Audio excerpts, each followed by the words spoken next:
మన విశిష్ట అతిథి పద్మశ్రీ శ్రీ నర్రా రవికుమార్ గారిని ప్రేక్షకులకు పరిచయం చేస్తున్నాం. ఒక సామాన్య కుటుంబంలో పుట్టి అంచెలంచెలుగా ఎదిగి వ్యాపార రంగంలో రాణించి పద్మశ్రీ పురస్కారం పొంది భారతదేశంలోనే మూడవ పెద్ద ఛాంబర్ని స్థాపించి Dalit Indian chamber of commerce and industry కార్యనిర్వాహక అధ్యక్షులుగా నియమితులయ్యారు. ఇప్పుడు వారి గురించి వారి మాటల్లోనే తెలుసుకుందాం. నమస్కారం రవికుమార్ గారు. నమస్కారం. పద్మశ్రీ గ్రహీత రవికుమార్ గారు, మీరు Dalit chamber of commerce, Indian commerce and industry ఈ ఆల్ ఇండియా అధ్యక్షులుగా ఉన్నారు. వర్కింగ్ ప్రెసిడెంట్, కాబోయే అధ్యక్షులు. అసలు ఛాంబర్ ఆఫ్ కామర్స్ అన్న దీని పుట్టుపూర్వత్రాలు ఏమిటి? దళిత్ ఛాంబర్ ఆఫ్ కామర్స్ అని ఎందుకంటే చాలామంది తెలియని విషయం. అంటే అందరూ భాగస్వాములే ప్రజాస్వామ్యంలో, అన్ని వర్గాలు భాగస్వాములే. సో ప్రత్యేకంగా దీని మీ సంస్థ ముఖ్య ఉద్దేశాలు ఆల్ ఇండియాలో వాటి గురించి కొంచెం మా ప్రేక్షకులకు వివరించండి. 2005 సంవత్సరం ఏప్రిల్ 14 డాక్టర్ బాబాసాహెబ్ అంబేద్కర్ యొక్క పుట్టినరోజు సందర్భంగా పూణేకు సంబంధించినటువంటి ఒక civil contractor Padmashri doctor Milind Kamble గారు ఈ సంస్థను ప్రారంభించడం జరిగింది. ప్రారంభించి దేశంలో ఉన్నటువంటి దళిత సమాజానికి సంబంధించినటువంటి వ్యాపారవేత్తలను, పారిశ్రామికవేత్తలను, కాంట్రాక్టర్లను అందరిని కూడా ఒక నెట్వర్కింగ్కి తీసుకురావాలనే ఆశయంతో ఆ యొక్క సంస్థని ఆయన స్థాపించడం జరిగింది. 2010 సంవత్సరంలో నేను హైదరాబాద్ నుంచి ఆ యొక్క సంస్థ యొక్క కార్యకలాపాలు తెలుసుకొని ఆ కార్యకలాపాల్లో నేను కూడా భాగస్వామ్యం కావాలనే ఒక ఆలోచనతో వారితో నేను సంప్రదించి 2011 నుంచి ఈ యొక్క అప్పుడు ఉమ్మడి ఆంధ్ర రాష్ట్రం ఉండే, అక్కడ ఉమ్మడి రాష్ట్రం ఉండే, అప్పుడు కార్యక్రమాలు ఇక్కడ స్టార్ట్ చేసినాం. 2012లో జనవరిలో ఇక్కడ ప్రారంభమైంది. ఇక్కడ ప్రారంభించిన తర్వాత మరి ఈరోజు మొత్తం భారతదేశంలో ఉన్నటువంటి అన్ని రాష్ట్రాల్లో కూడా మన యొక్క డిక్కీ చాప్టర్స్ అనేటివి ప్రారంభమైనాయి. కేవలం రాష్ట్రానికి ఒక చాప్టరే కాకుండా ఇప్పుడు అంటే భారతదేశంలో 36 రాష్ట్రాల్లో ఉన్నాయి, ఇంక్లూడింగ్ నార్త్ ఈస్ట్ ఏరియాస్లో సహా ఉంది. ప్లస్ మేము ఏదైతే కొన్ని మహారాష్ట్ర లాంటి స్టేట్లో ఈ సిటీ వైజ్గా కూడా ఉన్నాయి. అంటే పూణే చాప్టర్ ఉంది, ముంబై చాప్టర్ ఉంది, సాంగ్లీ చాప్టర్ ఉంది. సో ఈ విధంగా అంటే పెద్ద రాష్ట్రాల్లో అంటే వ్యాపారం జనాభా ప్రాతిపదిక మీద అక్కడ యాక్టివ్గా ఉండడంతో అక్కడ నగరాల వారికి కూడా చాప్టర్స్ స్టార్ట్ చేసినాం. అంతేకాకుండా 7 అంతర్జాతీయ చాప్టర్స్ కూడా ఉన్నాయి. అంటే international America, France, Australia, Dubai, Abu Dhabi, Japan, ఇట్లాంటి రాష్ట్రాల్లో, యునైటెడ్ కింగ్డమ్, లండన్లో. సో ఇవన్నీ కూడా ఎవరైతే దళితులు అక్కడికి వెళ్ళి వేరే దేశాలకు వెళ్ళి అక్కడ వ్యాపారాలు పెట్టిన వాళ్ళు కూడా. అంటే మీ పెట్టిన ఈ ఛాంబర్ కేవలం దళితులకు పరిమితం, ఏ భారతీయుడైనా వెళ్ళదు సార్? అంటే షెడ్యూల్డ్ కాస్ట్, షెడ్యూల్డ్ ట్రైబ్స్ మీద మేము ఫోకస్ చేసి పనిచేస్తున్నాం. ఎందుకంటే రాజ్యాంగ పరంగా వారికి ఉన్నటువంటి హక్కులు ఏదైతే సదుపాయాలు ఉన్నాయి, ఆ సదుపాయాలని, ఎందుకంటే స్కీమ్స్, సబ్సిడీ స్కీమ్స్ కానివ్వండి, లేదా అట్లాంటి రాజ్యాంగబద్ధమైన వెసులుబాటు సపోర్ట్ సిస్టమ్ ఉంది కాబట్టి మేము ఎక్స్క్లూజివ్గా వీరిపైన పనిచేస్తున్నాం. అది ముఖ్య ఉద్దేశం. రెండో, మీ కుటుంబ నేపథ్యం ఏంటి అసలు? మీకు మీ పద్మశ్రీ అవార్డు గ్రహీత, ఏం చదువుకున్నారు, ఏ ఊరు మీది, మీ ఫ్యామిలీ నేపథ్యం, కుటుంబ నేపథ్యం కొంచెం ప్రేక్షకులు వివరించండి. నేను సికింద్రాబాద్లోని మారడ్పల్లిలో బూసారెడ్డిగూడ అనేటటువంటి బస్తీలో జన్మించడం జరిగింది. మా తండ్రి గారు నర్రా శంకరయ్య గారు, ఆయన ఇప్పుడు లేరు. వారు మేస్త్రిగా పనిచేసేవారు. అదేవిధంగా మా తల్లిగారి పేరు సుశీలమ్మ. సుశీల గారు మా తండ్రి గారికి చేదోడు వాదోడుగా ఉంటూ ఆయన మేస్త్రి పనికి వెళ్తే ఆయనతో పాటు ఈమె కూలీ పనికి వెళ్ళేది. కొన్ని సందర్భాల్లో పనులు దొరకనప్పుడు, పని లేనప్పుడు ఇళ్లలో కూడా పనిచేసేటటువంటి పరిస్థితులు ఉంటాయి. సో కానీ వాళ్ళిద్దరు కూడా కష్టపడి మా కుటుంబాన్ని పైకి తీసుకొచ్చి మమ్మల్ని అందరూ కూడా చదివించి మాకు విద్యాబుద్ధులు నేర్పించి మాకు ఒక మార్గదర్శకాన్ని ఇవ్వడం ద్వారా ఈరోజు ఒక సమాజంలో ఒక ఉన్నతమైనటువంటి స్థానానికి. మీరు ఎంతమంది బ్రదర్స్, సిస్టర్స్? టోటల్ బ్రదర్స్ మేము 5 ఉన్నామండి. అదేవిధంగా సిస్టర్స్ 4 ఉన్నారు. నేను బ్రదర్స్లో లాస్ట్ ఆఖరి వాళ్ళు. ఓకే. సిస్టర్స్ నాకంటే పెద్ద ఆమె ఒక ఆమె, తర్వాత నాకంటే చిన్నవాళ్ళు 3. ఓకే. సో వాళ్ళందరూ కూడా ఈ సంస్థలో భాగస్వామ్యంగా ఉన్నారండి? డిక్కీలో ఉన్నారు, కొద్దిమంది ఉన్నారు. అంటే ఉద్యోగం చేసేవాళ్ళు లేరు, మిగిలిన వారు దీంట్లోనే ఉన్నారు. So now coming to the మన ఒరిజినల్ సబ్జెక్ట్. ఇప్పుడు మీరు చెప్పిన దాని ప్రకారం 2005లో కాంబ్లే గారు పెట్టారు. తర్వాత 15 ఏళ్ల పాటు చాలా ఎక్స్టెన్సివ్గా అయింది. ఇప్పుడు కొంచెం గూగుల్లో చూస్తుంటే మీ గురించి ఛాంబర్ గురించి 120 ఏళ్ల చరిత్ర ఉన్న ఛాంబర్ ఆఫ్ కామర్స్ కానీ ఫిక్కీ కానీ వాటితో పోటీగా చూసుకుంటే మీరు ఆల్రెడీ 4వ స్థానంలో ఉన్నారు, which is very surprising and pleasant thing to the country like India నా ఉద్దేశం ప్రకారం. అంటే ప్రతి వాళ్ళకి వ్యాపార దక్షత ఉంటుంది, వ్యాపారం ఎలా చేయాలి, అందరూ బద్దులే అందరూ అర్హులే అనడానికి వేరే ఉదాహరణ. దాని గురించి మీకు పద్మశ్రీ వచ్చింది 2014లో వచ్చింది. 2014లో పద్మశ్రీ వచ్చింది.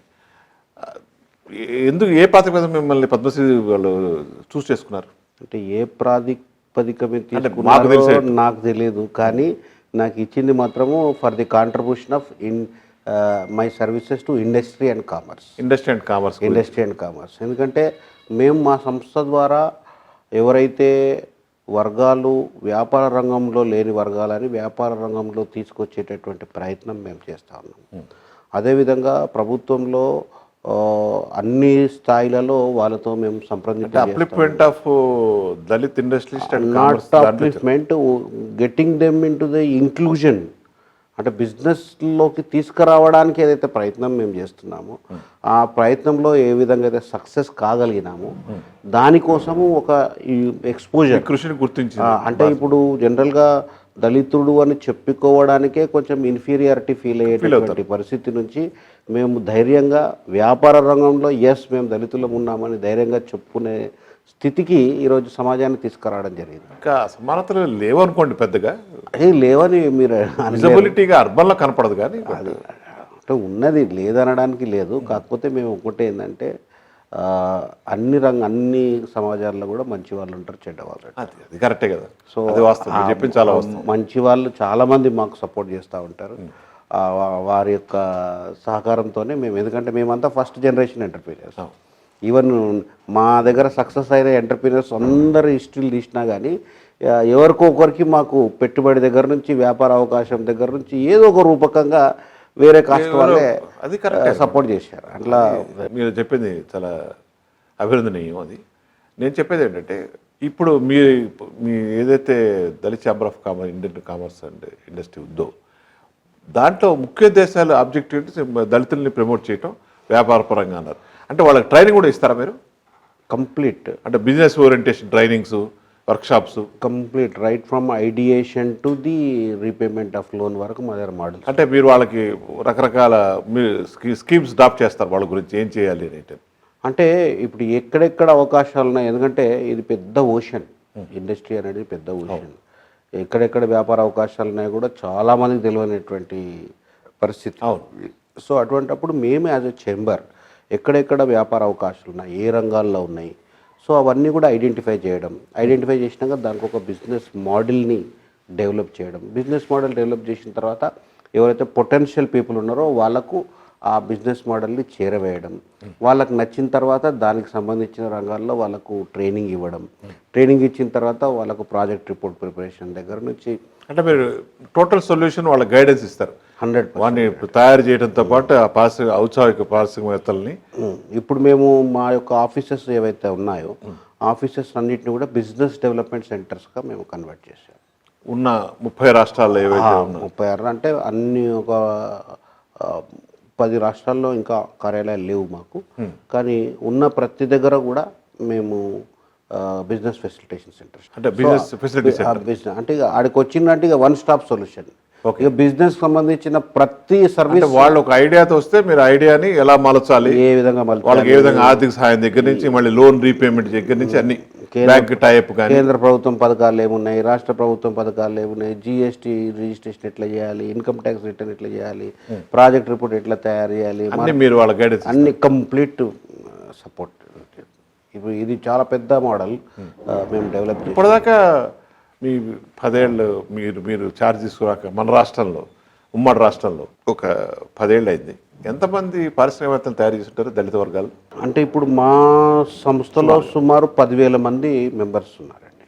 10,000 మంది మెంబర్స్లో ఇది మన రాష్ట్రంలోనే మొత్తం భారతదేశంలో 10,000 మెంబర్స్ 10,000 మంది మెంబర్స్ ఉన్నారు. అయితే మేమందరం కూడా డిక్కీ ప్రోడక్ట్ కాదండి. అర్థమైంది నాకు. అంటే నన్ను డిక్కీ తయారు చేయలే, మీరు కానీ మేమంతా కలిసి డిక్కీని డిక్కి తయారు చేస్తున్నారు. ఎందుకోసం తయారు చేసినాము, మా లెక్క ఇంకా మిగిలిన అందరూ సోదరులు కూడా రావాలి, ఇది వాళ్ళు కూడా డెవలప్ అవ్వాలి, వ్యాపారంలోకి రావాలి, వాళ్ళకి ఇన్స్పిరేషన్ ఇవ్వాలి, వాళ్ళ గైడెన్స్ ఇవ్వాలి, మెంటరింగ్ చేయాలి. ఆ ఉద్దేశంతో మేము చేస్తున్నాం. అయితే ఈ క్రమంలో ఈరోజు మేము గర్వంగా చెప్పగలుగుతాము, మేము 10,000 మంది వచ్చి ఈరోజు కనీసము 20-30 వేల మందిని ఈ 15 సంవత్సరాల్లో మేము డెవలప్ చేసుకోగలిగాం. అంటే ప్రేక్షకులకు అర్థం కావడానికి, మన దళిత సోదరులకు అర్థం కావడానికి, మీ ఛాంబర్లో ఒక మెంబర్ ఉన్నాడు ఉదాహరణకి, అతను ఏదో నార్మల్గా చదువుకున్నాడు, అతనికి ఏదో ఒక సొంత ఐడియా ఉండింది, అతని దగ్గర డబ్బులు ఏవి లేవు, మీరు వాడికి పథకాలతోనూ బ్యాంక్ లోన్లతో సహాయం చేస్తారా? లేదు, అంటే ఇప్పుడు వ్యాపారంలో డబ్బు లేకపోతే వ్యాపారం చేయడం అనేది జరగని పని. ఎంత సపోర్ట్ సిస్టమ్ ఉన్నా, ఎన్ని స్కీములు ఉన్నా కానీ నీకు డబ్బు లేనిది వ్యాపారం చేయడం అనేది జరగని పని. సో మినిమం డబ్బు ఎంత ఉంటే అంత సైజ్ ఆఫ్ ప్రాజెక్ట్నే మేము మీది ₹1,00,000 పెట్టుబడి ఉంటే ఈ ₹1,00,000 పెట్టుబడితో ఏ వ్యాపారాలు చేయగలం. 10 లక్షలు ఉంటే ఏ వ్యాపారం చేయగలుగుతావు, ₹1,00,00,000 ఉంటే అంటే ప్రభుత్వ సహకారం ఏ విధంగా బ్యాంక్ సహకారం ఏ విధంగా తీసుకోవచ్చు, అది మీ ముఖ్య ఉద్దేశం. అదే గైడెన్స్, మేము ఇచ్చే గైడెన్సే అది. అంటే ఈ రాష్ట్ర పథకాలని, కేంద్ర పథకాలని అర్థం చేసుకుంటూ బ్యాంకులో ఏ వస్తే మొత్తం ఇంటిగ్రేట్ చేసి హోలిస్టిక్ సిస్టమ్ లాగా మీరు వాళ్ళకి తయారు చేసి ఎంటర్ప్రైజెస్ తయారు చేస్తారు, దాని దగ్గర ట్రైనింగ్ ఇస్తారు, సెమినార్స్ కండక్ట్ చేస్తున్నారు. సో ఇందాక మన మాటల్లో మీరు చెప్తున్నారు ఆల్మోస్ట్ ఎవ్రీడే ఏదో ఒక ప్రోగ్రామ్ అవుతుంది ఆల్ ఇండియా మీ సంస్థలో. ఇప్పుడు మాకున్నటువంటి ఆర్గనైజేషన్ సెటప్లో కనీసం ప్రతి రోజుకు ఒక ప్రోగ్రామ్ అయితే దేశంలో ఎక్కడో ఒక దగ్గర డిక్కీ తరఫుకి, అంటే డిక్కీ ఆధ్వర్యంలో, డిక్కీ పార్టిసిపేట్ చేసే ప్రోగ్రామ్స్ వేరే, అంటే డిపార్ట్మెంట్ ఆఫ్ ఇండస్ట్రీస్ కానీ వాళ్ళు అందరిని పిలుస్తారు, మమ్మల్ని కూడా పిలుస్తారు. డిక్కీ సంస్థ ఆర్గనైజ్ చేసే ప్రోగ్రామ్స్ లో డైలీ ఒక్కటైనా కనీసం అయితే అట్లా 365 రోజులు ఏదో ఒకటి జరుగుతూనే ఉంటుంది. ఇలాగే మీకు మహిళలకు కూడా సంస్థ ఉందండి డిక్కీకి? అంటే మా దగ్గర వర్టికల్స్ ఉన్నాయి, డిక్కీలోనే డిఫరెంట్ వర్టికల్స్ ఉన్నాయి. ఒక మహిళా వర్టికల్ ఉంది, దానికి ప్రత్యేకంగా అధ్యక్షుడు, కార్యవర్గం అంతా ఉంది. అంటే అన్ని ఈ సంస్థ కింద ఉంటాయి కూడా వర్టికల్, అన్నిటికీ హెడ్ డిక్కీ. మాకు వర్టికల్స్ ఉంటాయి. ఆ వర్టికల్స్లో ఈ యొక్క ట్రైబల్ వర్టికల్ ఒకటి ఉంది. ఓకే. సో ట్రైబల్ పీపుల్కి సంబంధించినటువంటి వర్టికల్ ఒకటి ఉంది, మహిళలకు సంబంధించిన. ఈ మధ్యనే ఒక నిర్ణయం తీసుకుంటున్నాము, హ్యాండిక్యాప్డ్, అంటే ఎస్సీలో కూడా హ్యాండిక్యాప్డ్. ఎందుకంటే హ్యాండిక్యాప్డ్ వాళ్ళకు కూడా గవర్నమెంట్ ఇప్పుడు ఫోకస్ చేస్తుంది, వాళ్ళకు కూడా కొన్ని సదుపాయాలు కల్పించే ప్రయత్నం చేస్తుంది. దళితుల్లో హ్యాండిక్యాప్స్, సో దళితుల్లో ఉన్నటువంటి జనరల్ కూడా తీసుకుందాం అనుకుంటున్నాం హ్యాండిక్యాప్డ్ ఎవరైనా కానీ. సో ఇట్లా డిఫరెంట్ వర్టికల్స్ వాళ్ళ యొక్క ప్లస్ ఇంకోటి నెక్స్ట్ జెన్ అని ఒకటి స్టార్ట్ చేసినాం. నెక్స్ట్ జెన్ అంటే యంగ్ పిల్లలు, అంటే బిలో ఇది ఏజ్ ఆఫ్ 35 ఇయర్స్ ఉన్న వాళ్ళందరినీ సెగ్రిగేట్ చేశాం. సో వాళ్ళ ఐడియాస్కి, వాళ్ళ చాలా మోడర్న్ థింకింగ్, మోడర్న్ బిజినెసెస్తో వస్తున్నారు. సో వాళ్ళందరినీ ఫెసిలిటేట్ చేయడానికి వాళ్ళకు ఒక ప్లాట్ఫామ్ క్రియేట్ చేయాలని చెప్పి డిక్కీ నెక్స్ట్ జెన్ అని స్టార్ట్ చేశాం. సో యంగ్ జనరేషన్ అంతా కూడా అదండి. సో డిక్కీ రోల్ ఏంటంటే వీళ్ళందరికీ కావాల్సినటువంటి గైడెన్స్ చేయడం, వీళ్ళకి కావాల్సినటువంటి పథకాల గురించి ప్రభుత్వాలతో సంప్రదింపులు చేయడం, సో వేరియస్ సెమినార్స్ కండక్ట్ చేయడం, అవేర్నెస్ క్రియేట్ చేయడం, ఇట్లాంటి కార్యక్రమాలు చేస్తాం. అంటే ట్రైనింగ్ ప్రోగ్రామ్స్ అంటే 1 day 2 days ట్రైనింగ్లో అట్లా పెడతారా? నో, అంటే మా దగ్గర కొన్ని మోడల్స్ ఏమో అవేర్నెస్ ప్రోగ్రామ్ అన్నప్పుడు ఓన్లీ 1 day ఉంటుంది. ఓకే. వేరేజ్ ఈడిపి ప్రోగ్రామ్ అన్నప్పుడు general EDP development programme, entrepreneurship development programme 21 days పెడతాం. అది కూడా రెసిడెన్షియల్ పెడతాం. ఎందుకంటే ఆ క్యాండిడేట్లో ఉన్న సీరియస్నెస్ ఎంత ఉందనేది అక్కడ మనకు స్పష్టం. So 21 days training programme complete చేసిన వాళ్ళకు at the end of the programme వాళ్ళు చూస్ చేసుకుంటారు ఏ లైన్ ఆఫ్ యాక్టివిటీ పోతాం. అంటే ఫార్మా లైన్ పోతారా, ఫుడ్ ప్రాసెసింగ్. జనరల్గా అన్ని ఎంచుకుని వాటికి ట్రైన్ చేస్తారా? ఫస్ట్ జనరల్ ట్రైనింగ్ ఇస్తాం. Okay. General what is entrepreneurship. Okay. ఎందుకంటే ఫస్ట్ టైం ఎంటర్ప్రీనర్స్గా అవుతున్నారు కదా దళిత సమాజం నుంచి, సో వాళ్ళకు చాలా ఛాలెంజెస్ ఉంటాయి. సో అందరికీ ఛాలెంజ్ ఉంటాయి, వీళ్ళకి ఎక్కువ ఉంటాయి. సో అందుకని బాగా ఓరియంటేషన్ కావాలి, బాగా చట్టం పథకాలు తెలవాలి, బిజినెస్ మోడల్స్ తెలవాలి. అందుకని EDP program 21 days compulsory residential పెడతాం. అది సక్సెస్ఫుల్గా కంప్లీట్ చేసిన అందులో మళ్ళీ కొద్దిమంది ఫెయిల్ అయ్యేటోళ్ళు ఉంటారు, ఆ ఫెయిల్ అయిన వాళ్ళని వదిలేస్తాం. ఎవడైతే కంప్లీట్గా కమిట్మెంట్తో ఉన్నాడో, వాటికి నిజంగా ఎంటర్ప్రీనర్ లక్షణాలు ఉన్నాయో వాడిని క్వాలిఫై చేస్తాం. క్వాలిఫై చేసి వాళ్ళకి further training in their respective trade. Suppose pharma రంగంలో డొమైన్ నాలెడ్జ్ ఏంటో ఉంది మీరు చెక్ చేసి ఫార్మా డైరెక్షన్లో పంపిస్తాం. ఫార్మాకు సంబంధించిన ఇన్స్టిట్యూట్స్ ఏవే ఉన్నాయి అక్కడ మళ్ళీ ఫర్దర్ ట్రైనింగ్, సెక్టోరల్ ట్రైనింగ్ అంటాం దాన్ని. ఓకే. అండ్ ప్లాస్టిక్ రంగంలో పోతాడు, సిపేట్ అనే ఆర్గనైజేషన్, లేదు ఫుడ్ ప్రాసెసింగ్ పోతాడు, నేషనల్ ఇన్స్టిట్యూట్ ఆఫ్ న్యూట్రిషన్ పంపిస్తాము. సో అక్కడ కొన్ని కోర్సెస్ ఉంటాయి, ఆ కోర్సెస్ కంప్లీట్ చేస్తాం. ఆ కోర్సు కంప్లీట్ చేసిన తర్వాత వాళ్ళకి మేము మెంటర్స్ని అపాయింట్ చేస్తాం. ఆ మెంటర్షిప్లో అతను గైడెన్స్లో అతను మార్కెట్ సర్వే చేయడము, ప్రాజెక్ట్ రిపోర్ట్ తయారు చేయడము, ఎక్కడ పెట్టాలి, ఎటువంటి ఎక్విప్మెంట్ సెలెక్ట్ చేయాలి, ఇట్లాంటి అంత గైడ్ ఆ మెంటర్ ఇస్తారు. అంటే ఎవరైతే ఆ రంగంలో సక్సెస్ఫుల్ ఎంటర్ప్రీనర్ ఎవరైతే ఉన్నారో, అంటే మీరు చాలా మైక్రో లెవెల్లో, చాలా మైక్రో లెవెల్, ఎందుకంటే మాకు సక్సెస్ ఈజ్ ఇన్ఎవిటబుల్ ఉండాలి. ఎందుకంటే దళిత సమాజంలో ఒక రెసిస్టెన్స్ ఉంది. అంటే ఎందుకంటే previously they are all from employment ఓరియంటేషన్తో ఉన్నటువంటి మైండ్ సెట్. సో ఆ employment majority mind set employment, ఆ ఎంప్లాయ్మెంట్ నుంచి ఎంటర్ప్రీనర్షిప్ తీసుకురావాలంటే it's a very challenging job. ఒకవేళ వాళ్ళు కొంతమంది పేరెంట్స్ రెసిస్ట్ చేస్తారు, అయినా వీడు రిస్క్ తీసుకొని వచ్చిండు అనుకో, వీడు ఫెయిల్ అయ్యిండు అనుకో, వేరే వాళ్ళు ఇంకొకరు ముందుకు రావడానికి అవకాశం లేదు. కాబట్టి వీ విల్ ఎన్ష్యూర్ దట్ ఈ మస్ట్ బి మళ్ళీ ప్రెసిడెంట్ అయిపోయి వాడు వెనక్కి ఆయన చూసినావా మనకు సంబంధించిన కానీ పోయి అనవసరంగా ఫెయిల్ అయిపోయాడు అని చెప్పి అటువంటి బ్రాండింగ్ వచ్చే అవకాశం ఉంది. అందుకని మేము బాగా ప్రికాషన్స్ వచ్చిన వాళ్ళకు we spend lot of time in the counselling and practical training, వీటి మీద బాగా ఫోకస్ చేస్తాం. ఒకవేళ అతను ఫిట్ కాడు అనుకో, మేమే అడ్వైజ్ చేస్తాం, బాబు నువ్వు ఫిట్గా ఉన్నాయినా, నీకు వ్యాపార లక్షణాలు ఏం లేవు కాబట్టి నువ్వు you go for some other alternative అని చెప్పి చెప్తాం. అని మీరే సలహా ఇస్తాం? మేమే సలహా ఇస్తాం. ఇప్పటిదాకా మీ 10 ఏళ్ల ఈ ఉమ్మడి రాష్ట్రంలో ఎంతమంది ఎంటర్ప్రైజెస్ క్రియేట్ చేశారు రవి గారు మీరు?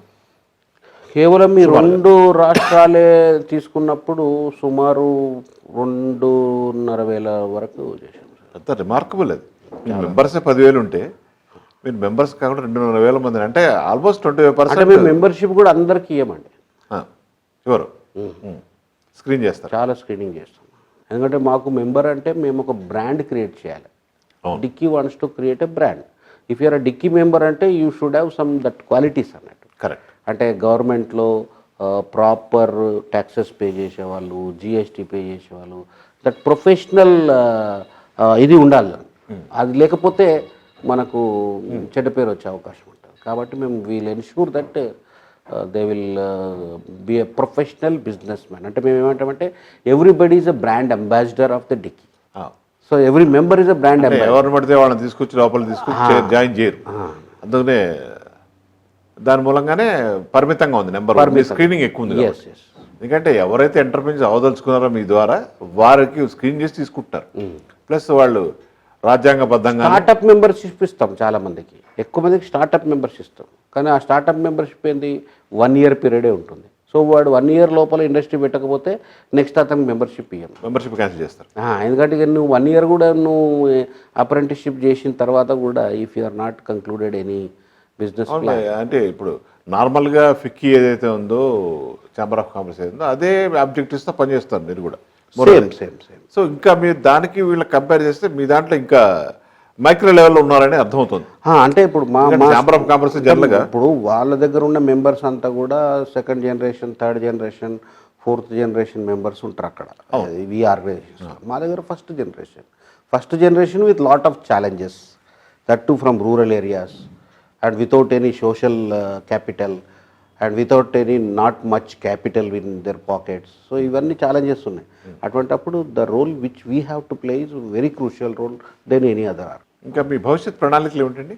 భవిష్యత్ ప్రణాళిక ఈరోజు 15 సంవత్సరాలుగా సమాజంలో ఒక గుర్తింపు డిక్కీ అంటే ఒక బ్రాండ్ క్రియేట్ చేసుకోవడానికి సరిపోయింది మాకు. ప్లస్ కమ్యూనిటీలో ఒక కాన్ఫిడెన్స్, అవేర్నెస్, అంటే ఇది మా కప్ ఆఫ్ టీ కాదు, మేము కూడా సక్సెస్ కాగలుగుతామని మొదలైంది అక్కడ సృష్టించారు. అక్కడ మీరు సక్సెస్ఫుల్ అయ్యారు ఇనిషియేటివ్. ప్లస్ ఇప్పుడు ఈరోజు కేంద్ర ప్రభుత్వాలు కానీ రాష్ట్ర ప్రభుత్వాలు కానీ ఎవరికి కూడా ఎంప్లాయ్మెంట్ ఇవ్వలేని పరిస్థితుల్లో ఉంది. కరెక్ట్.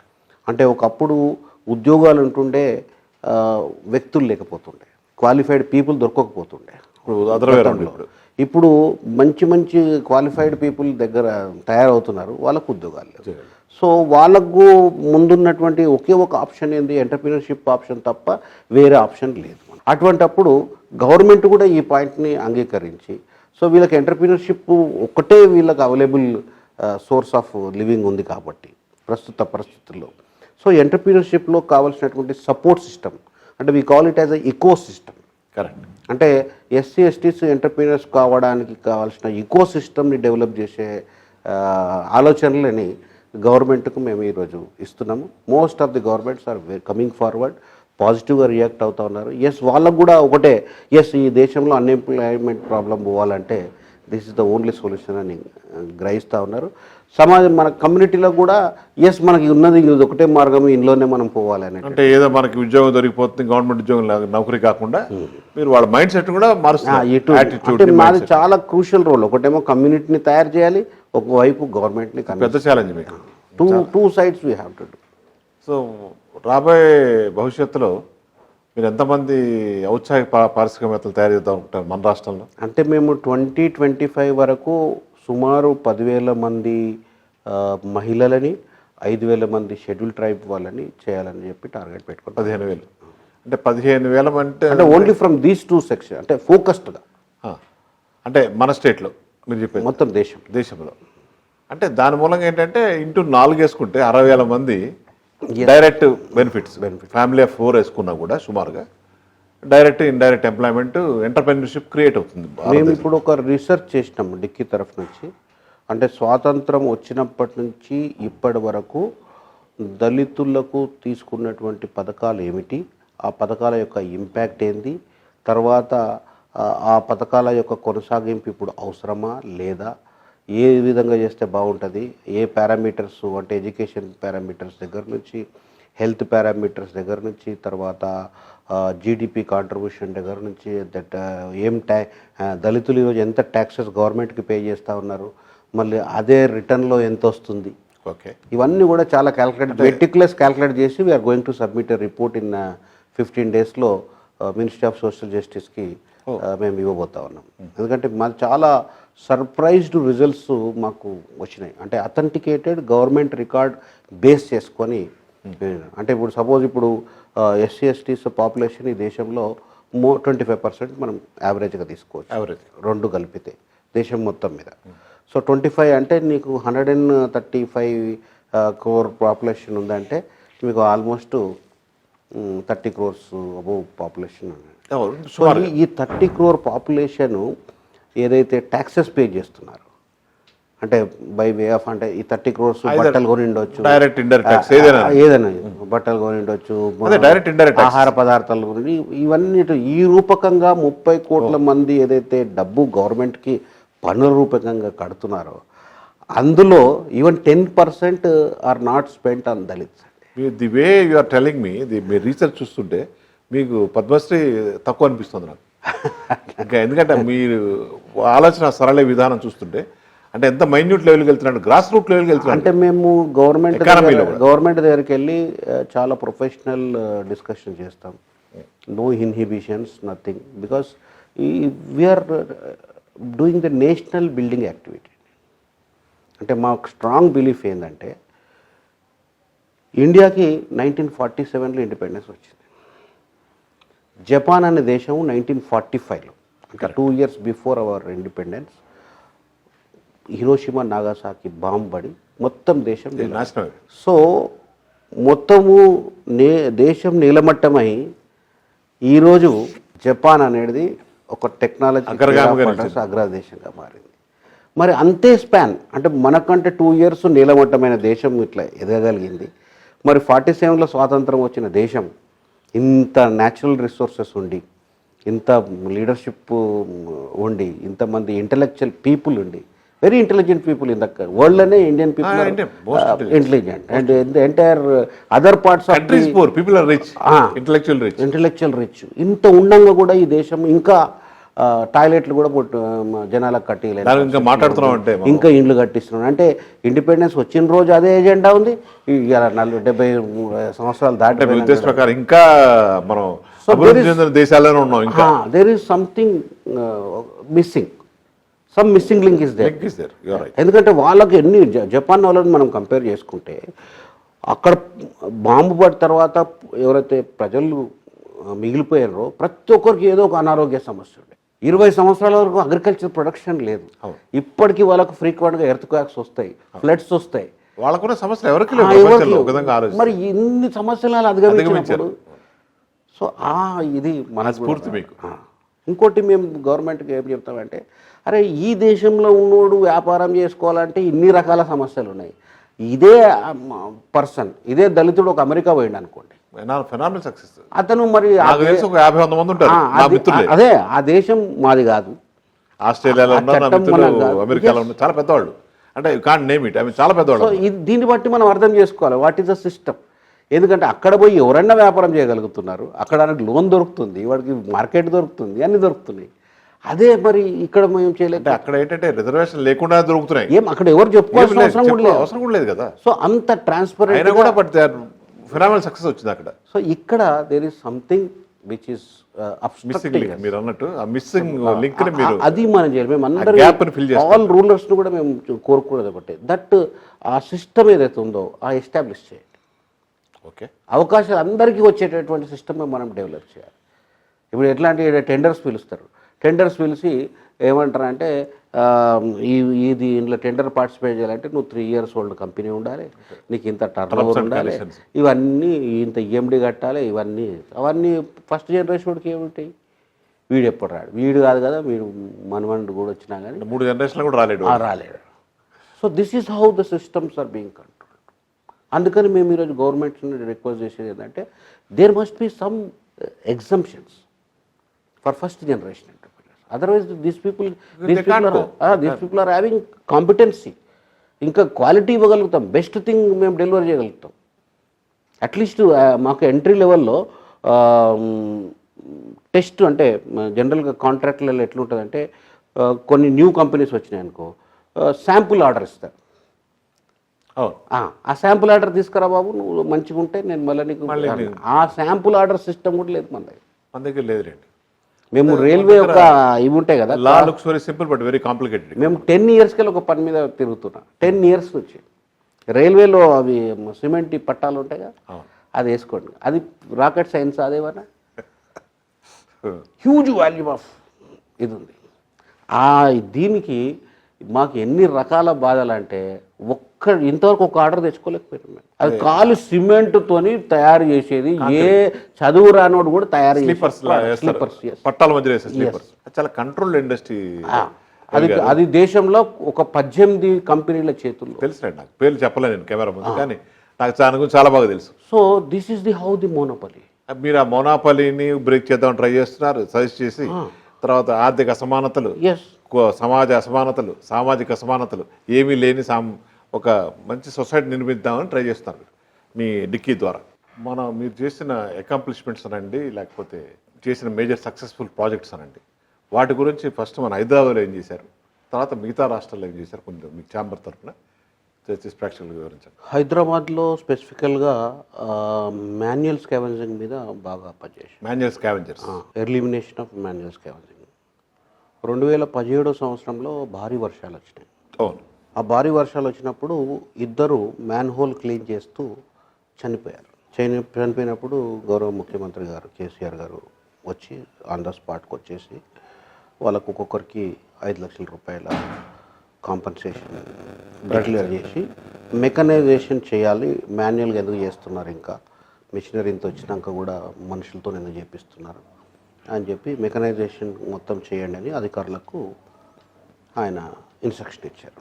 ఇన్స్ట్రక్షన్ ఇచ్చినప్పుడు నేను పేపర్లో చదివా, నేను కూడా బాగా ఆలోచన చేశా. ఎందుకంటే అరే మెకనైజేషన్ ఇప్పుడు చేస్తారు, మెకనైజేషన్ చేసినాక మళ్ళీ కాంట్రాక్ట్స్ ఎవరు వస్తారు, డబ్బున్న వాళ్ళే వస్తారు, అంతేగా. సో వాళ్ళు పెట్టుబడిదారులు. ఇతను చనిపోయాడు, చనిపోతే అతనికి 5 లక్షల రూపాయల కాంపన్సేషన్తో అక్కడ కార్యక్రమం అయిపోయింది. సో అందరూ తెలుసు, వేల సంవత్సరాలకు వెళ్ళి ఈ పారిశుద్ధ పనులన్నీ కూడా షెడ్యూల్ కాస్ట్ వాళ్ళు చేస్తున్నారు. సో వేల సంవత్సరాలకు వెళ్ళి చేస్తున్న వాళ్ళు ఇక్కడ ఎన్ని కాంట్రాక్చువల్ ఆపర్చునిటీస్ మున్సిపల్ కార్పొరేషన్స్లో కానీ, మున్సిపాలిటీస్లో కానీ, వాటర్ బోర్డ్స్లో కానీ వచ్చిన అందరిలో కూడా ఎస్సీలకు ఎస్టీలకు సంబంధించిన కాంట్రాక్టర్లు 1% కూడా ఉండరు. ఓకే. వేరేజ్ ప్రతి కాంట్రాక్ట్లో పనిచేసే కార్మికులు మాత్రం 99% వీళ్ళే ఉంటారు. ఓకే. అంటే వీళ్ళు మియర్ లేబర్గా ఉండిపోతున్నారు. సో ఈ కాంట్రాక్చువల్ ఆపర్చునిటీస్లో వీళ్ళకి అవకాశం లేకుండా చేస్తున్నారు. కాబట్టి అట్లీస్ట్ సీఎం గారు మెకనైజేషన్ చేస్తున్నారు, ఆ మెకనైజేషన్ అన్న మాకు రావాలి అవకాశం అని చెప్పి నేను సీఎం గారి దృష్టికి తీసుకురాస్తే సీఎం గారు చాలా సానుకూలంగా స్పందించి ఆయన ఇమీడియట్గా మీరు వాటర్ బోర్డు వాళ్ళతో మీరు మాట్లాడండి, ఆఫీసర్లకు నేను చెప్తాను, మీరు కలవండి అన్నారు. నేను దానకిషోర్ గారు వాళ్ళు ఎండి గారు ఉండే వారిని కలిసాము. కలిసినాక ఆయన ఎట్లా చేయగలుగుతారు, మీకు పెట్టుబడి ఉందా, వెహికల్స్ కొంటారా, కొనగలుగుతారా, ఇట్లాంటివన్నీ రకరకాల వాళ్ళ ఏవైతే ఛాలెంజెస్ ఉన్నాయని అన్నీ ఉన్నాయి సార్, మేము చేయగలుగుతాము అని చెప్తే అప్పటికి ఇంకా కేటీఆర్ గారు మున్సిపల్ శాఖ మంత్రిగా ప్రమాణ స్వీకారం చేశారు. సో వారి దృష్టి కూడా తీసుకోగానే ఇమ్మీడియట్గా వారు know what DICCI suggested is 100%. అలా కొద్ది కష్టమైన నష్టమైన మనం పూర్తిగా సహకారం చేయాలని చెప్పి ఆయన అధికారులందరికీ పొలిటికల్ విల్ ఉంటే ఈ దేశంలో ఏదైనా అవుతుంది. ఎస్ చేసేసరికి ఇక నా మీద మొత్తం బాధ్యత పెట్టేశారు. 80% ఆ 70 మంది 70 మిషన్స్ వస్తున్నాయి, ఆ 70 మిషన్స్ని వాళ్ళకు మెంటరింగ్ చేసే పని, మేనేజ్మెంట్ చేసే పని మీద బాధ్యత అని చెప్పేసి కేటీఆర్ గారు ఆదేశిస్తే దాన్ని మేము ఛాలెంజ్గా తీసుకున్నాం. మంచిగా టెండర్ ఫైల్ చేసినాము. జనరల్ టెండర్లో మాకే ఆ టెండర్ అంతా కూడా వచ్చింది. ఆ తర్వాత క్వాలిఫై అయ్యారు, ఎందుకంటే అక్కడ క్వాలిఫై కాదు, మేము సార్ని రిక్వెస్ట్ చేసింది ఏంటంటే ఈ ప్రీ క్వాలిఫికేషను క్రైటీరియా తీసేయమని. ఓకే, అది ఇందా మనం మాట్లాడుకున్నాం అంటే 3 years ఉండాలి అంటే అది కాదు, ఎనీబడి కెన్ ఫైల్ అని అంటే అప్పుడు మేము అందుకే మేము చెప్పేది ఏంటంటే మేము క్వాలిటీలో కాంప్రమైజ్ అడుగుతలేము, ప్రైజింగ్లో కాంప్రమైజ్ అవుతలేము, డెలివరీలో కూడా కాంప్రమైజ్ అడుగుతలేను నేను. నాకు కావాల్సింది ఎంట్రీ ఇవ్వండి, ఎంకరేజ్ చేసి ఎంట్రీ ఇవ్వండి. ఎంట్రీ అయితే ఎవరితోనే పోటీ పడతాను నేను, నన్ను ఎంట్రీ కాకుండా చేస్తారు, అది ప్రాబ్లం నాది. అంటే ఆ సమస్య అందరికీ ఉందనుకోండి, దళితులకి ఎక్కువ ఉన్నది. సో అట్లా కేటీఆర్ గారితో ఫస్ట్ టైం భారతదేశంలో షెడ్యూల్డ్ కాస్ట్ 70 మంది ఒకేసారి పీపుల్స్ ప్లాజాలో పెట్టి పెద్ద అచీవ్మెంట్, మొత్తం ఒక బహిరంగ సమావేశం లెక్క పెట్టి లాంచ్ చేసేసరికి దేశం మొత్తం అదొక పెద్ద వార్త అయిపోయింది. అంటే హైదరాబాద్ నగరంలో సంథింగ్ న్యూ హ్యాపెనింగ్ అనేది వచ్చేసింది. వచ్చిన తర్వాత మేము వర్క్ చేస్తున్న క్రమంలో మేము ఒకసారి ప్రైమ్ మినిస్టర్ ఆఫీస్కి వెళ్ళింటి ఒక మీటింగ్కి. ప్రైమ్ మినిస్టర్ ఆఫీస్లో కూడా మేము చెప్పాము ఇట్లా హైదరాబాద్లో ఈ విధంగా చేసామని చెప్తే వాళ్ళు ఇమ్మీడియట్గా చాలా ఇంప్రెస్ అయిపోయి they invited the MD Dana Kishore గారిని to give a presentation on the model. So ఆయన అక్కడ ఉన్న అర్బన్ హౌసింగ్ మినిస్ట్రీకి సంబంధించిన అఫీషియల్స్, తర్వాత వివిధ ఢిల్లీ జల్ బోర్డ్ అఫీషియల్స్ వీళ్ళందరూ వచ్చారు. దాంట్లో మొత్తం ప్రజెంటేషన్ చూసిన తర్వాత డిక్కీ ఏ పాత్ర పోషించింది, గవర్నమెంట్ ఏ విధంగా వెసులుబాటు చేసింది, ఏ విధంగా ఇంపాక్ట్ వచ్చింది, ఎందుకంటే అప్పటికి ఒక 1 year అయిపోయింది. సో ఆ ఇంపాక్టు, పెర్ఫార్మెన్సు అన్నీ గేజ్ చేసుకొని this is the best model అని చెప్పి ఢిల్లీ జల్ బోర్డు వాళ్ళు నెక్స్ట్ అగైన్ అనిపించారు. ఇప్పుడు హైదరాబాద్లో ఆ మోడల్ ఎంతమంది ఎంటర్ప్రైజెస్ క్రియేట్ చేయాలి? ఇప్పుడు ఫస్ట్ ఫేజ్లో 70 మందికి ఇచ్చారు, తర్వాత 60 మెంబర్స్కి జిహెచ్ఎంసీలో ఇచ్చారు. అవునా? అంటే 130 మెంబర్స్కి ఓన్లీ హైదరాబాద్. అందులో ఇందులో ఏంటంటే ఈ 130 మందికి కూడా first time income tax pay అయినరు. అంతేగా, ఇన్కమ్ ట్యాక్స్ పే అయినరు. అంటే అంతకుముందు ఎంత పేదరికంలో ఉన్న వాళ్ళు ఇన్కమ్ ట్యాక్స్ కడుతున్నారంటే this is the change the country wanted. Big achievement from DICCI side. So ఈ ఇన్స్పిరేషన్ తీసుకొని ఢిల్లీ వాళ్ళు పిలిచారు. ఢిల్లీలో కేజ్రీవాల్ గారు కూడా మాతో ఇంటరాక్ట్ అయ్యారు. ఆయనకు కూడా చాలా నచ్చింది మోడల్. లేదు ఇక్కడ మా దగ్గర 200 మిషన్లు చేద్దామని అంటే అక్కడైతే ఆయన కండిషన్ పెట్టాడు, డిసీజ్డ్ ఫ్యామిలీస్ కూడా మీరు చేయాలని పెట్టాడు. ఎందుకంటే చాలా మంది చనిపోయిన కుటుంబాలు ఉన్నాయి అక్కడ, చాలా విపరీతంగా. సో అట్లాంటి కుటుంబాలను కూడా మేము రీహాబిలిటేట్ చేసినాము. మీరు బిల్లు చేయరు, ఫుట్పాత్ మీద ఉండేటోళ్ళు, అంటే పాన్ కార్డు, ఆధార్ కార్డు కూడా లేని వాళ్ళకు మేము లోన్ ఇప్పించగలిగినాం, వాళ్ళని కాంట్రాక్టర్లు చేయగలిగినాం. ఈరోజు ఇన్కమ్ ట్యాక్స్ పేమెంట్ చేస్తాం. పెద్ద అచీవ్మెంట్ సార్. ఒకవేళ ఈ కోవిడ్ లేకుండింటే ఇది పెద్ద దేశంలో పెద్ద మూమెంట్ అయిపోయింది. కూడా అవుతుంది, ఇప్పుడు కూడా ఆల్రెడీ ఆ ఇన్కమ్ ట్యాక్స్ వాళ్ళు కడుతున్నారు, రసీదులు ఉన్నాయి, అన్నీ ఉన్నాయి. So that is the change what we have done. అట్లా ఇప్పుడు మన 19th November నాడు వరల్డ్ టాయిలెట్ డే నాడు ministry of urban and housing and urban affairs వాళ్ళు పెద్ద సెమినార్ పెట్టిండే, వర్చువల్ సెమినార్. ఆ సెమినార్లో మంత్రి గారు చెప్పారు, కేంద్ర మంత్రి పూరి గారు, కి దేశం మొత్తం మీద ఈ మోడల్స్నే మనం ప్రమోట్ చేయాలి. చేయాలి. So that is the great contribution of the DICCI towards the community as well as ఎందుకంటే win win situation, not only community, society also. Win win situation. ఎవరికి కూడా నష్టం జరగట్లేదు ఇక్కడ, గవర్నమెంట్కు కూడా ఏం నష్టం జరగట్లేదు, తర్వాత క్యాండిడేట్స్కు ఎవరికి కూడా నష్టం జరగట్లేదు, అండ్ వెల్త్ ఒక దగ్గర అక్యుములేట్ అవుతలేదు. ఎందుకంటే ఒక మిషన్కు ఒకటే కాంట్రాక్టర్. ఆ విధంగా డిజైన్ చేశారు. అందరినీ సో మైక్రో ఎంటర్ప్రెన్యూర్స్ క్రియేట్ చేయగలిగినాం. So this is the great social and financial inclusion program ఈ కంట్రీలో. ఇన్ని సంవత్సరాల స్వాతంత్రం తర్వాత జరుగుతుంది because of the DICCI's initiative. So like that we're identifying so many business opportunities. అంటే కేంద్ర మంత్రివర్గంలో కానీ రాష్ట్ర మంత్రివర్గంలో కానీ ఏదైతే శాఖలు ఉంటాయో ప్రతి శాఖలో వ్యాపార అవకాశాలు ఉన్నాయి. అగ్రికల్చర్ తీసుకోండి, మీరు ఏదైనా తీసుకోండి, ప్రతి దగ్గర వ్యాపార అవకాశం ఉంది.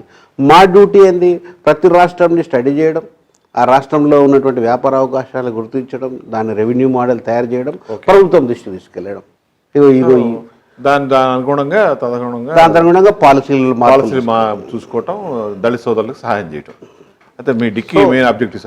ఈ క్రమంలో తెలంగాణ రాష్ట్రం ప్లస్ ఆంధ్రప్రదేశ్లో కూడా ఈ ఏదైతే దళితులకు సపోర్ట్ సిస్టమ్ ఏదైతే ఉందో, సబ్సిడీస్ కానివ్వండి, ఇంట్రెస్ట్ సబ్సిడీస్ కానివ్వండి, వీటన్నిటిని కూడా మొత్తం దేశానికి ఒక ఆదర్శమైన రాష్ట్రంగా ఈరోజు తెలంగాణ ఫస్ట్ ఉంది. సరే, మరి ఇందాక కేసీఆర్ గారి పేరు తీసుకున్నారు, ఢిల్లీ బీజేపీ మంత్రుల పేరు తీసుకున్నారు. అంటే I don't know how to ask out of box question. మీ ఆర్గనైజేషన్ పొలిటికల్ అఫిలియేషన్స్ ఏమి ఉన్నాయి? No absolutely non political organization. We're only business. Party support చేయడం. We're working with the government of India and government of Telangana. మేము party DICCI పెట్టినప్పుడు UPA was in the ruling. Okay. So we work with them also. So basically work with system, గవర్నమెంట్తో పనిచేస్తాం. ఇక్కడ తెలంగాణలో టీఆర్ఎస్తో కలిసి పనిచేస్తున్నాం, పక్కన జగన్మోహన్ రెడ్డి గారితో కలిసి మొన్నటి వరకు తెలుగుదేశంతో కూడా పనిచేస్తున్నాం.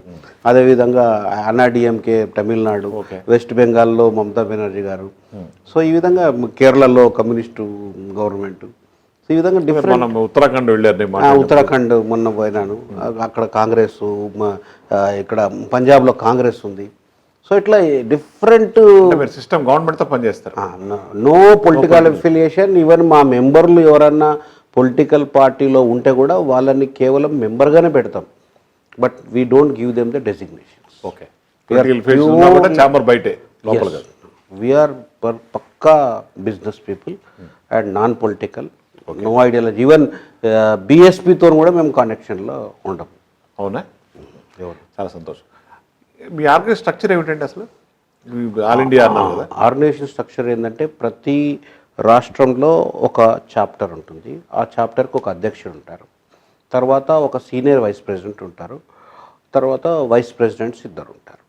సో ఏం చేస్తామంటే ఎవ్రీ 2 yearsకి మేము మా యొక్క బాడీ మారుతూ ఉంటుంది. ఓకే. సో ఈ సంవత్సరము వైస్ ప్రెసిడెంట్గా ఉన్న వాళ్ళు next year senior vice president అవుతారు. ఓకే. ఆ next year senior vice president will become the president. Okay. అంటే వీళ్ళందరూ కూడా ప్రెసిడెంట్ ట్రైనింగ్లో ఉన్నట్టు. ఓకే. సో ఇంకా ఓరియంటేషన్, అర్థం చేసుకోవడము ఇవన్నీ. ఎందుకంటే ఇది చేంబర్ ఆఫ్ కామర్స్ అంటే చాలా మందికి ఐడియా ఉండదు. ఇది దళిత సంఘాలు ఏమంటే అన్ని సంఘాలలో ఇదొక సంఘం అని ఓట్లు అనుకుంటారు. సో అట్లా కాదు, ఇది దిస్ ఇస్ డిఫరెంట్ యాక్టివిటీ. అందుకని ఆ ప్రొఫెషనలిజం రావడం కోసం ఇతనికి ఎవరైతే కాబోయే ఆఫీస్ బేరర్ ఉన్నాడో ఆ ఆఫీస్ బేరర్కి ఒక ఓరియంటేషన్ ప్రాపర్గా ఉండాలి. ఆ ఓరియంటేషన్ ఇచ్చే ఒక ప్రక్రియ ఇది ఉంది. ప్లస్ డిఫరెంట్ వర్టికల్స్ ఉంటాయి. అంటే ఫుడ్ ప్రాసెసింగ్ ఒక వర్టికల్, ఫార్మాకు ఒక వర్టికల్, హాస్పిటాలిటీకి ఒక వర్టికల్, ఇట్లా డిఫరెంట్ ప్రతి వర్టికల్ హెడ్ పెడతారు. Vertical head. సో అతని డ్యూటీ ఏంది, ఆ రంగంలో ఉండేటటువంటి అవకాశాలు ఏంది, ఆ రంగంలో వస్తున్న మార్పులు ఏంది, ఆ రంగంలో మనకు కావాల్సిన పాలసీ సపోర్ట్ సిస్టమ్ ఏంది, ఆ రంగంలో ఎటువంటి బిజినెస్ మోడల్స్ మనం డెవలప్ చేయగలుగుతాం, వీటి పని ఆ వర్టికల్స్ వాళ్ళు చేస్తారు. సో ఇట్లా vertical heads and office bearers రాష్ట్ర స్థాయిలో. ఒక స్టేట్కి ఉదాహరణకి హైదరాబాద్ ఉంది, మీ ఛాంబర్ కింద ఎంతమంది ఆఫీస్ స్టాఫ్ ఉంటారు? స్టాఫ్ అంటే ఇప్పుడు ప్రస్తుతానికైతే 5 మాత్రం ఉన్నారు ఆఫీస్లో 5 members ఉన్నారు. అంటే వాళ్ళు పెయిడ్ పీపుల్, శాలరీడ్. కానీ పెయిడ్ కాని వాళ్ళు మా లెక్క వాలంటీర్గా పనిచేసే వాళ్ళు సుమారు మినిమమ్ 15-20 మంది ఉంటారు. మ్యాక్సిమం టైం ఇచ్చేటోళ్ళు. అదే కాంట్రిబ్యూట్ టైం ఇంకా వాళ్ళ బిజినెస్ నెక్స్ట్ దే కాంట్రిబ్యూట్ సమాజానికి for this. They want to do. So ఇక్కడ రాష్ట్ర స్థాయి తర్వాత నెక్స్ట్ మాకు రీజనల్ స్థాయి ఉంటుంది. అంటే ఆల్ సదరన్ రీజనల్ కౌన్సిల్ అంటాం. ఆ రీజనల్ కౌన్సిల్లో ఎవరైతే చాప్టర్ ప్రెసిడెంట్స్ ఉంటారో వాళ్ళు మెంబర్స్ ఉంటారు. Governing body. తర్వాత ఎవరైతే సీనియర్ మెంబర్స్ ఉంటారు, అంటే ఇంతమంది ప్రెసిడెంట్ చేసిన తర్వాత ఇప్పుడు సీనియర్స్ అయిపోతారు వాళ్ళందరూ కూడా రీజనల్ కౌన్సిల్లో మెంబర్గా ఉంటారు. మళ్ళీ రీజనల్ కౌన్సిల్లో కూడా కొన్ని వర్టికల్స్ ఉంటాయి. సేమ్ మోడల్లో కొన్ని వర్టికల్స్ దేశం మొత్తం ఉంటాయి, కొన్ని స్టేట్కే ఉంటాయి, కొన్ని ఏమో రీజనల్ లెవెల్. సో అవి ఆ రీజనల్ లెవెల్లో ఉండే వర్టికల్స్కి ఆ హెడ్స్ పనిచేస్తూ ఉంటారు. సో ఇది ఎవ్రీ మంత్ మీటింగ్ కంపల్సరీ స్టేట్లో జరుగుతుంది. State chapters every quarterly regional council meeting జరుగుతుంది. రీజనల్ కౌన్సిల్ మీటింగ్ తర్వాత రీజనల్ లెవెల్ నుంచి నేషనల్ లెవెల్ పోతాం. నేషనల్ లెవెల్లో కూడా మేము ఎవ్రీ క్వార్టర్లీ మీటింగ్ పెట్టుకుంటాం. సో నేషనల్ లెవెల్లో all chapter presidents, all regional presidents, and అక్కడ కూడా కొన్ని వర్టికల్స్ ఉంటాయి. అంటే మాది కార్పొరేట్ ఆఫీస్ ఢిల్లీలో ఉంది, హెడ్ ఆఫీస్ పూణేలో ఉంది. సో కార్పొరేట్ ఆఫీసులో ఇప్పుడు ఏదైతే ఢిల్లీలో ఎన్ని అయితే మినిస్ట్రీస్ ఉన్నాయో, ఇప్పుడు మినిస్ట్రీ ఆఫ్ ఫైనాన్స్ ఉంది, మినిస్ట్రీ ఆఫ్ ఎంఎస్ఎంఈ ఉంది, అట్లా వాటన్నిటికీ మేము వర్టికల్ హెడ్స్ పెట్టుకుంటాం. Okay. So that person will be dealing with that ministry. So అక్కడ ఎక్కడెక్కడ మా అవసరం ఉంటుందో, మా చైర్మన్ మిలింద్ కాంబ్లే గారు అవసరం ఉంది, నా అవసరం ఉంది, లేకపోతే ఎవరైనా ఇంకా ఇంపార్టెంట్ డిక్కీ లీడర్స్ ఉన్నాం, వాళ్ళందరం కూడా పోతాం, మాట్లాడుతుంటాం. So every quarter national level meeting, regional level meeting, every month state level meeting. So this is the completely professional way of chamber of కామర్స్ని మేము తయారు చేసేటటువంటి క్రమం. ఎందుకంటే మా టార్గెట్ ఒకటే, నెక్స్ట్ తరానికి ఒక బెస్ట్ ఆర్గనైజేషన్ని డెలివరీ చేయాలనేది మా సంకల్పం. ఫ్యూచర్ జనరేషన్స్కి ఒకవేళ మా పూర్వీకులు ఇట్లాంటి సంస్థ పెట్టి చేస్తుంటే ఈరోజు మా అవసరం కూడా ఉండకుంటున్నది. కానీ ఈరోజు మేము ప్రొఫెషనల్ చేయడం వల్ల ఆల్మోస్ట్ ఈ దేశంలో ఉన్న ప్రతి ముఖ్యమంత్రి కూడా మాకు ప్రోగ్రాంలో అటెండ్ అయ్యారు. ప్రధానమంత్రి గారు అటెండ్ అయ్యారు మా ప్రోగ్రాం. మా 10th యానివర్సరీకి మోడీ గారు వచ్చారు. అది ఇక్కడ విజ్ఞాన్ భవన్లో మేము మీటింగ్ పెట్టాం. సో ఇక్కడ తెలంగాణలో హైదరాబాద్లో కేసీఆర్ గారు వచ్చారు. మన ప్రతిష్టాత్మకంగా హైటెక్ సిటీలో 3 days ఎక్స్పో పెట్టాం. ఆ ఎక్స్పోలో భారతదేశంలో ఉన్నటువంటి ఎంటర్ప్రీనర్స్ అందరూ కూడా ప్రోడక్ట్స్ మ్యానుఫ్యాక్చర్ చేసే స్టాల్స్ పెట్టాం. కేసీఆర్ గారు 4 hours స్పెండ్ చేశారు మొత్తం. అవునా? ఆ రోజు ఆయన డిక్లేర్ చేశాడు, ఈరోజు నా జీవితంలో మర్చిపోలేని రోజు, ఇంతమంది talented my Dalit brothers are second to none, వాళ్ళు మ్యానుఫ్యాక్చర్ చేసే ప్రోడక్ట్స్ చూస్తే ఎంతో గర్వకారణంగా ఉంది అని చెప్పి ఆయన చెప్పారు. అదేవిధంగా ప్రైమ్ మినిస్టర్ గారు మా ప్రోగ్రాం వచ్చినప్పుడు కళ్ళలో నీళ్ళు తెచ్చుకున్నాడు. ఎందుకంటే మేము ఆయన విజ్ఞాన్ భవన్లో అందరు సూటెడ్ బూటెడ్ చూసిన తర్వాత డాక్టర్ అంబేద్కర్ ఆశించిన సమాజం ఏదైనా ఉందంటే ఈ సమాజాన్ని ఇవ్వాలని నేను చూస్తున్నాను నేను అని చెప్పి ఆయన ఫీల్ అయ్యారు. అంటే మేము ఆయన చెప్పాం, సరే మమ్మల్ని కన్నా తల్లిదండ్రులు కూడా మేము ఇట్లా ఉండాలని కోరుకోలే. ఎందుకు కోరుకోలే? వాళ్ళకి అంతా కూడా లేదు స్పృహ. మా పిల్లలు మంచిగా కావాలని కోరుకుంటారు, కానీ ఎట్లా మంచిగా అవుతారు అనేది వాళ్ళకు కూడా అవగాహన లేదు మా తల్లిదండ్రులకు. అదే మీరు చెప్పిన కుటుంబ నేపథ్యం. సో బై డిఫాల్ట్ మేమందరం కొద్దిమంది ఎట్లా వచ్చేసాం. వచ్చిన తర్వాత ఇప్పుడు మా ధర్మం ఏంది, మిగిలిన వాళ్ళని కూడా చేయాలని చెప్పేసి మా ఇది. దానికోసం అంటే ఎటువంటి సహాయ సహకారం ప్రభుత్వం నుంచి లేకుంటే కూడా ఇంతమందిని తయారైనాం. ఒకవేళ ప్రభుత్వం మీద సహకారం చేయగలిగితే, ప్రభుత్వం ఒక సపోర్ట్ సిస్టమ్ నిలబెట్టగలిగితే, బ్యాంకింగ్ సెక్టార్ నుంచి కానీ, లేకపోతే ప్రొక్యూర్మెంట్ ప్రయారిటీస్లో కానీ, ఇంకా వేరే ఇతరత్ర ఈకో సిస్టమ్ని వాళ్ళు నిలబెట్టగలిగితే ఇంకా కోట్లాది మంది యూత్ ఎంటర్ప్రైనర్స్ కాగలుగుతారు, వాళ్ళు ట్యాక్స్ పే కాగలుగుతారు, వాళ్ళు జాబ్ గివర్స్ కాగలుగుతారు. They become part of the GDP and nation building activity. కరెక్టే కదా? So this is the great nation building activity what we're doing. తర్వాత దీనికి ప్రధానమైనటువంటి ఇన్స్పిరేషన్ ఎక్కడి నుంచి ఉందంటే మాకు అమెరికా నుంచి. అంటే మనం అమెరికాని ఇండియాని కండిషన్స్ మనం తీసుకున్నప్పుడు, అమెరికాలో ఏదైతే నల్ల జాతీయులు ఆడ కలర్ డిస్క్రిమినేషన్, ఇక్కడ కాస్ట్ డిస్క్రిమినేషన్, ఇవి చరిత్ర. సో ఈ చరిత్ర మనం ఏం చేయలేము, మన చేతిలో లేదు. కానీ ఈ చరిత్రని మార్చగలుగుతాం, అది మన చేతిలో, మార్చగలిగే శక్తి మనకు. సో అక్కడ సేమ్ సిచ్యువేషన్స్ ఇక్కడ ఏదైతే ప్రస్తుతం నడుస్తుందో, ఇంకా బియ్యం ఇచ్చుడు, ఇండ్లు ఇచ్చుడు, బట్టలు ఇచ్చుడు, దగ్గరుండి అసమానతలు క్రియేట్ చేస్తారు. ఇవన్నీ సిస్టమ్స్ ఆడ కూడా కొనసాగుతుండే. ఏది అమెరికాలో కూడా బ్లాక్స్ అందరికీ ఇట్లాంటి స్కీమ్స్ ఉండేవి. సో వాళ్ళు బ్లాక్స్ అందరు కూడా ఏం చేశారు, ఉన్నాయి కానీ ఎకనామిక్ డెవలప్మెంట్ కోసం ఉన్నాయి, ఇప్పుడు ఉన్నాయి, వేరే మోడల్ ఉన్నాయి. Self employment is different from empowerment. Correct. మేము అందుకే జాబ్ గివర్స్గా మారాలి. నేను ఏదో చెప్పుల దుకాణం పెట్టుకొని లేకపోతే దర్జీ దుకాణం పెట్టుకొని నేను కావాలని నేను కోరుకోవట్లేదు. నేను బిజినెస్ లీడర్ కాదు. మీ ఛాంబర్ మెయిన్ ముఖ్య ఉద్దేశం, మా ట్యాగ్ లైన్ కూడా developing SC ST business leaders అంటారు. We don't say we create jobs for the people. Yes. That is the meaning. We wanted to be job givers గా ఉండాలి, tax పేయర్గా ఉండాలి. ఈ దేశంలో భవిష్యత్తులో హైయెస్ట్ ట్యాక్స్ పేయర్ ఎవరు ఉన్నారా అంటే ఫ్రమ్ దళిత్ సమాజ్ ఉన్నాడు. అట్లాంటి అంటే మా విజన్ అట్లా ఉన్నది. అంటే అటువంటి వాళ్ళని ప్రొడ్యూస్ చేయాలని ఉన్నది ఈ దేశానికి. సో అక్కడ బ్లాక్స్ ఇంటలెక్చువల్స్ అందరు కూడా ఈ సిచ్యువేషన్ అంతా కూడా చేసి మార్టిన్ లూథర్ కింగ్ జూనియర్ అనేటటువంటి నాయకుడి నాయకత్వంలో 1963లో వాళ్ళు ఒక పెద్ద ర్యాలీ చేస్తారు. ఇట్స్ కాల్డ్ బిగ్ ర్యాలీ అండి. Big rally. ఆ బిగ్ ర్యాలీ అనేది చరిత్రలో మీరు ఇంటర్నెట్లో కూడా చూడొచ్చు. అది చాలా డిఫరెంట్ ర్యాలీ. జనరల్గా ర్యాలీలు ఎందుకు జరుగుతాయి, ఎవరికైనా వ్యతిరేకంగానో లేకపోతే వాళ్ళ డిమాండ్స్ నెరవేర్చమనో లేకపోతే పలానా యాక్షన్ తీసుకోమనో ఇట్లాంటి వాటి కోసం వస్తాయి. ఈ rally is a completely different rally. ఇది ఏంటంటే వాళ్ళ ఆస్పిరేషన్స్ని ఎక్స్ప్రెస్ చేసే ర్యాలీ.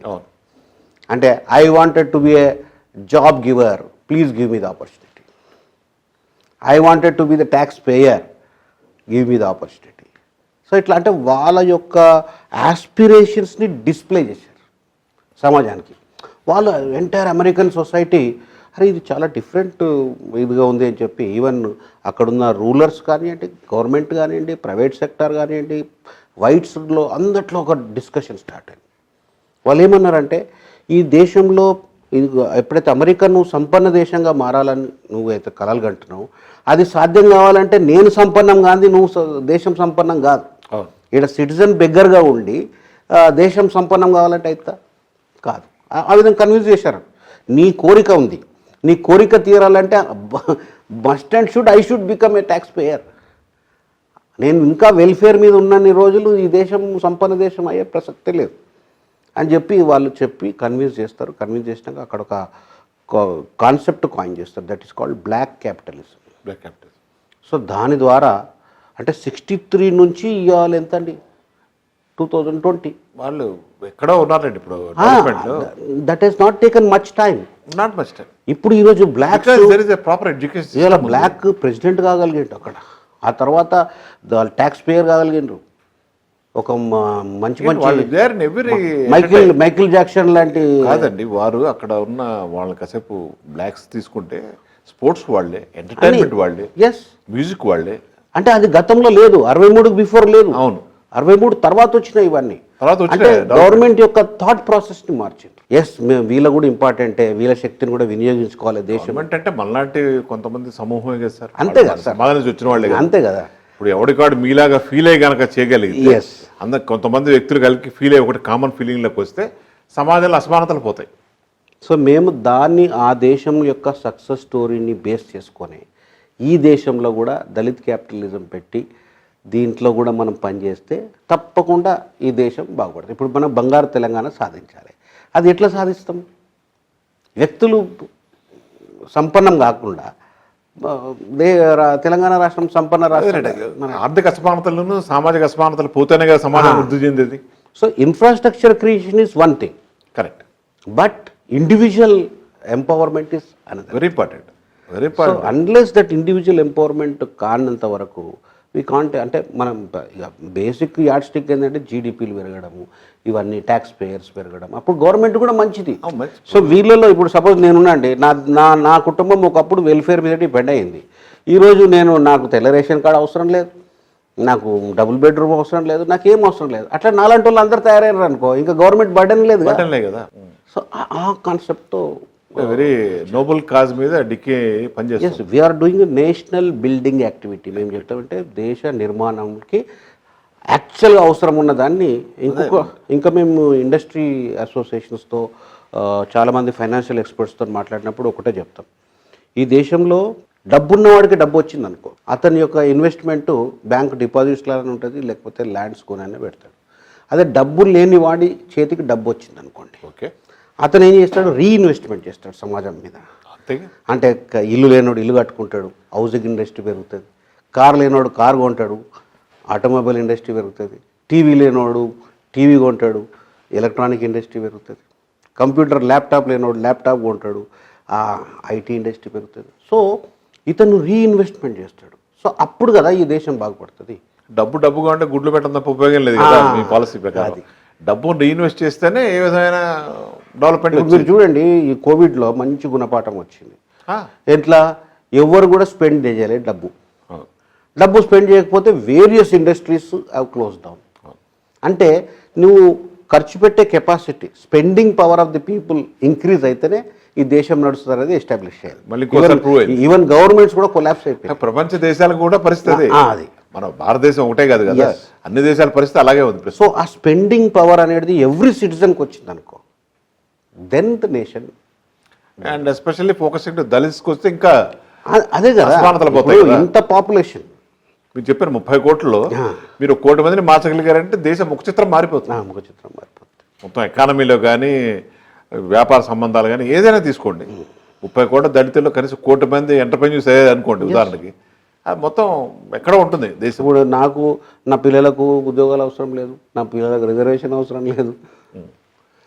ఒక జనరేషన్ పైకి వచ్చేస్తే automatic the system will take care. మీరు అలాంటి సిస్టమ్ బిల్డింగ్లో ఉన్నారు. ఆ సిస్టమ్ బిల్డింగ్లో ఇప్పుడు అదే అంటే మేము అదే చెప్తున్నాం. మా ఛాలెంజ్ ఈజ్ టు మా కమ్యూనిటీని కన్విన్స్ చేయడం, దట్ ఈజ్ వన్ ఛాలెంజ్. ఇటు గవర్నమెంట్ని కన్విన్స్ చేయడం రెండో ఛాలెంజ్. మూడో ఛాలెంజ్ ఎగ్జిస్టింగ్ ఇండస్ట్రియలిస్ట్లను కన్విన్స్ చేయడం. అఫిర్మేటివ్ యాక్షన్ అనేటటువంటి ప్రోగ్రామ్ ఇక్కడ అడాప్ట్ చేశారు ఇండియన్ ఇండస్ట్రీ.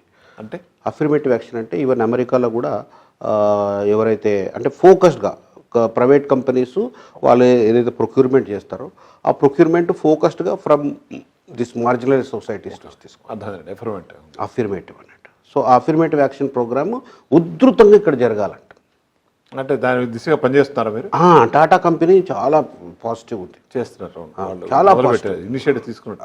వాళ్ళైతే మొత్తం మాకు ఒక ఫ్యాక్టరీ విజిట్స్ పెడతారు. టాటా మోటార్స్ ఆయన 132 పార్ట్స్ ఉంటాయి ఒక వెహికల్లో పెట్టేటి. విప్రో కూడా చేస్తున్నట్టుంది ఇలాంటిది. విప్రో చాలా తక్కువ, వాళ్ళు సిఎస్ఆర్ యాక్టివిటీ చేస్తారు. Not we are not asking CSR. CS is the welfare, మళ్ళా వెల్ఫేర్ కిందకి పోతుంది. కానీ మనకు కావాల్సింది ఏంది, ఎంపవర్మెంట్, బిజినెస్ ఆపర్చునిటీ. సో 132 పార్ట్లలో మీరు ఏ పార్ట్స్ తయారు చేయగలుగుతారో చెప్పండి అంటాడు ఆయన. ఇది చేస్తాను నేను, ప్రస్తుతానికి ఈ రేటుకు కొంటున్నా, నువ్వు ఈ రేటు మ్యాచ్ చేస్తావా లేదా అని అడుగుతారు. మేము ఇండస్ట్రీతో మాట్లాడినప్పుడు ఒకటే అంటాం, we don't want concession in the price, quality, delivery time, ఇవి ఆపర్చునిటీ. ఈ 3 దగ్గర మేము కన్సెషన్ అడగం. Only what entry point entry కావాలి. అండ్ మాకు పేమెంట్ పర్ఫెక్ట్గా జరగాలి, ఎందుకంటే we can't will stand long over dues. మిగతా వాళ్ళలాగా మేము ఉండలేము, వెయిట్ చేయలేం. కాబట్టి ఈ విషయంలో ఫస్ట్ జనరేషన్ ఎంటర్ప్రైజ్ ఎవరైనా సో ఈ విషయంలో Tata is number 1. Next Godrej వాళ్ళు కొద్దిగా చేస్తూ ఉన్నారు. ఇప్పుడు డిఫరెంట్ కంపెనీస్ కూడా ఇప్పుడు మేము ఇన్వాల్వ్ అవుతూ ఉన్నాం. CII is coming forward, Confederation of Indian Industry, we're very partner with them. Even FICCI వాళ్ళు కూడా మాతో మాట్లాడుతుంటారు, కలుస్తుంటాం. సో ఇప్పుడు రిలేషన్స్ డెవలప్ అవుతుంది. We're all members. అంటే I'm national council member of the FICCI and my chairman Milind Kamble is the national council member of CII. So అట్లా మా డిఫరెంట్ లెవెల్ లీడర్షిప్ కూడా ఆ ఆర్గనైజేషన్స్లో మెంబర్స్గా ఉన్నారు. ఎందుకంటే to develop the interaction between the other members, అందరితోనూ మనం relation ఉండాలి. పెరిగినప్పుడు ఇక వాళ్ళు ఆపర్చునిటీస్, ఇంటరాక్షన్ ఉంటేనే కదా అందరూ కామన్ గ్రో అయ్యేది. సో చాలా సంతోషం సార్, మీ ఆశయాలకు అనుగుణంగా డిక్కి ఇంకా ముందుకు వెళ్ళాలని ఆకాంక్షిస్తూ మీరు మాకు ఇచ్చిన సమయానికి చాలా ధన్యవాదాలు. Thank you sir.